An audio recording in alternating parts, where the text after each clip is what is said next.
Before we begin, I want to say that sometimes the patterns don't break because somewhere along the way you stopped breaking them and you started wearing them. Welcome to Unfiltered Presence. My name is Siddharth, and this is the place where we slow everything down and really talk about what's going on inside us. Not as a coach, not as a guide, as a human to human, soul to soul. Let's begin. Before we go into questions, I want to share something with you. This is something I've been observing in spiritual and healing space since the last few years. And I want to talk about it very honestly with you because it is costing people much more than they realize.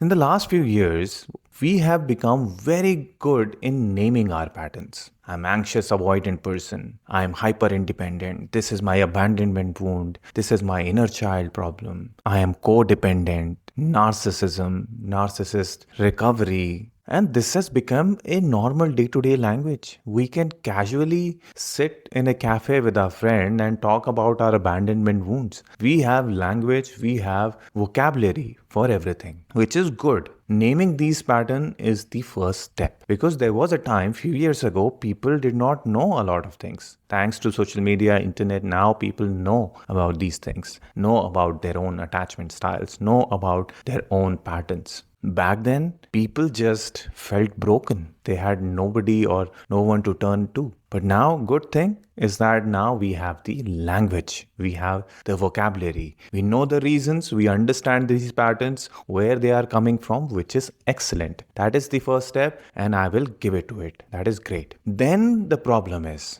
ideally, you should know about your patterns so that you can dissolve them. You can break free. But what has happened, we have known about our patterns and then it became our identity. We don't say that I have an anxious attachment problem. We say that I am an anxious attachment person. I am hyper independent person. I am an empath. Do you see what has happened here? We have made it identity. Now we cannot separate ourselves from that identity. You do not have empathetic abilities. You are an empath. That has become your identity. That has become your cage. Because deep inside, the question is, who are you if not this identity? These identities also help you give name to your patterns, give name to your wounds. A lot of times, because we are so stuck with this identity, we are unable to be free. A person who had narcissist abuse create an entire life in recovering from narcissist abuse. I'm a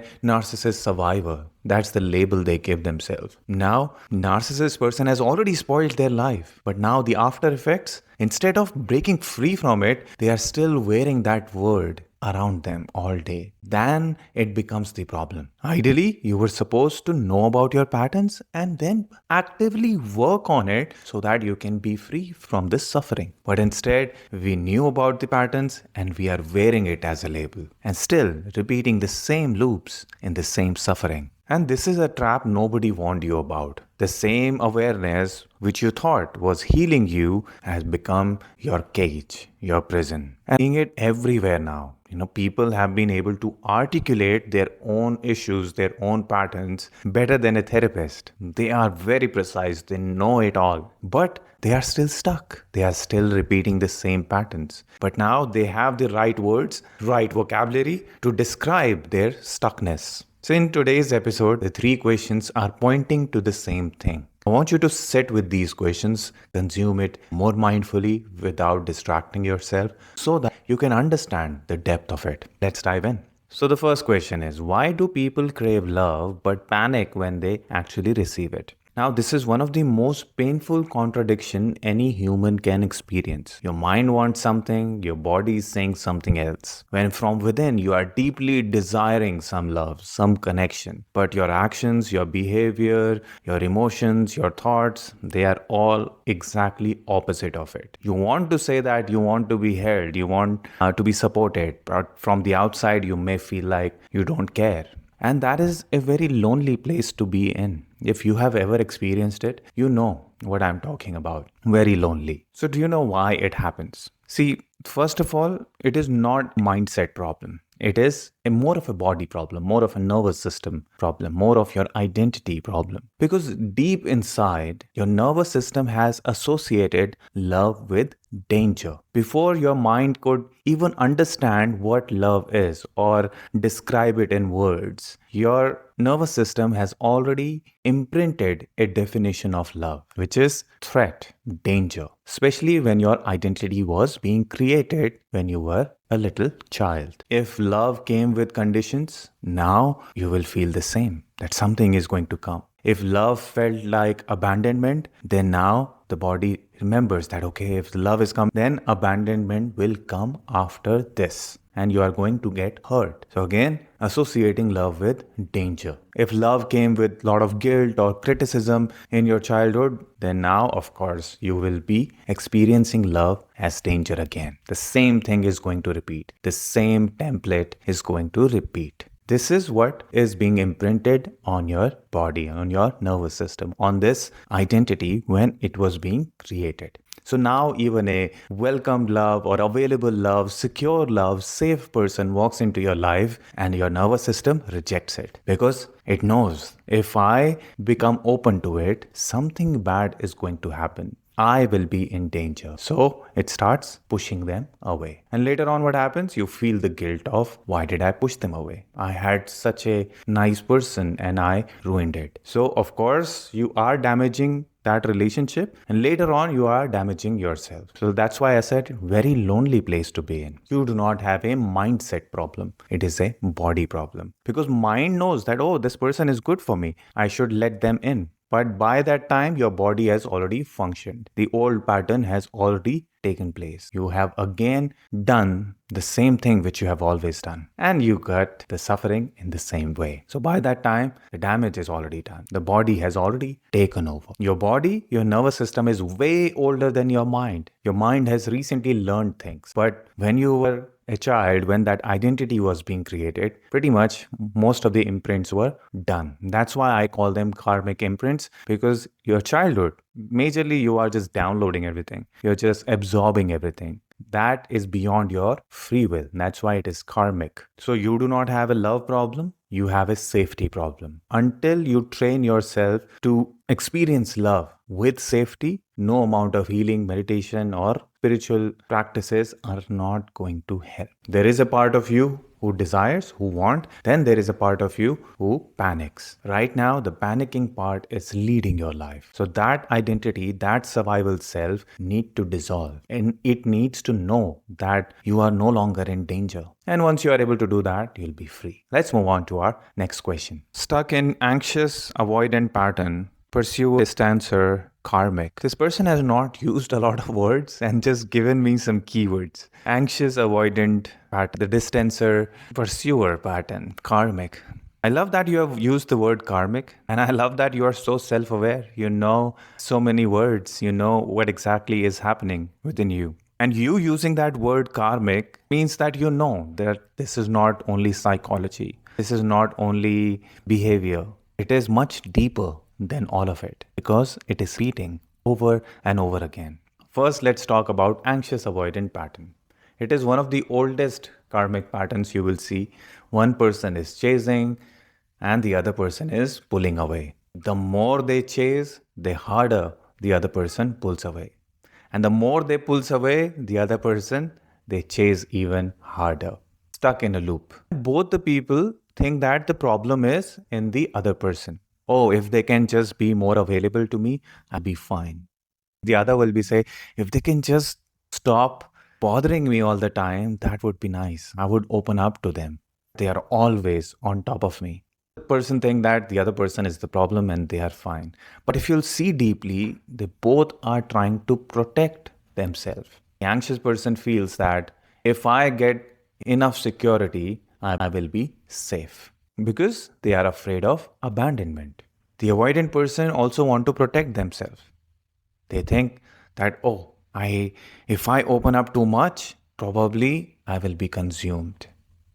Probably I'll be hurt. So both are functioning in the act of protection. So far, knowing about these patterns is beautiful. But now you're also saying it is karmic. Karmic means that it has repeated over and over again. Probably with a different person in a different city or in a different country, in a different phase, a different personality, but the pain remains the same. You're always in the same dynamic. And since you're calling it karmic, that means that you have been choosing the same pattern over and over and over again. Even when you know that I am an anxious avoidant person, even when you know that I am this kind of person and I am falling for this kind of person, even when you have all the knowledge, even when you know your entire history and you can predict their trauma, their personality, you know it all. And still it repeats. That's why karmic. And you think that, oh, if I know enough, the thing should change. Next time I'll be more careful. Next time I will set more boundaries. Next time I'll be better. But there is no next time. The person who wants to break the loop and the person who's acting in the loop are two different people. All your awareness, all your knowledge, nothing works when that loop is repeating. And that's why what I've done is I've created a 30-minute training video on why this loop repeat. What are these karmic loops and what kind of work is the right work for it? I'll put the link in the description. I created it because I want everybody to have some basic understanding about why the loop is repeating, even when they know it, even when they have done the healing, even when they have all the awareness. Why the loop still repeats. So I'll put the link in the description. Do check it out. Watch that 30-minute video. Do not try to consume it, but try to reflect it back in your life. Okay, now back to the question. You should not be trying to fix the other person. That's not what the karmic loop wants. Your loop will not end when you find the right person, when they start behaving differently, when everything becomes fine from their side. If you are always dependent on the other person to act better so that you can feel okay, then the loop will stay intact. It does not want anything outside. It wants you to change. It wants you to break free from this anxious attachment style. It wants you to break this survival identity. It wants you to let go of that abandonment fear. It wants you to find that safety within you so that you do not have to depend on anybody else to make you feel safe. The loop demands you to dissolve that survival identity, which is choosing the same loop over and over again. The day you stop depending on other people to behave in a particular way so that you can feel safe is the day the loop will break. That is identity level work. That is the karmic work. And I want you to learn more about it by clicking on the link in the description. Learn it, watch it, and let's move on to our third question. Our next question. Can hyper-independence be a trauma response disguised as strength? You're on to something. Hyper-independence means not needing anybody. And this is a behavior which our society rewards. People will tell you, you're so inspiring. You are so strong. Oh, you never ask for help. How do you do that? Because anxious attachment looks needy, avoidant looks cold, but hyper-independence is rewarded. It is seen as something great.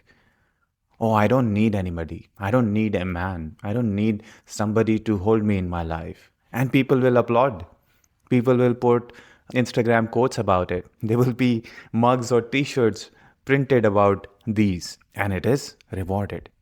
But can it be a trauma response? Absolutely, it can. Because in many cases, hyper-independence is something a child has learned very early on when that identity was being created. The child learned very early that if I depend on other people, then I get disappointed. I get hurt. So I will remove this dependency. I will do everything on my own. I will not be trusting anybody. Everything will be in my control. I will do it. So somewhere that child made a promise. I will never need anybody for this. And that same child, when they grow up, they become hyper-independent. But hyper-independence is not strength. It is armor. There is a difference. Strength is quiet.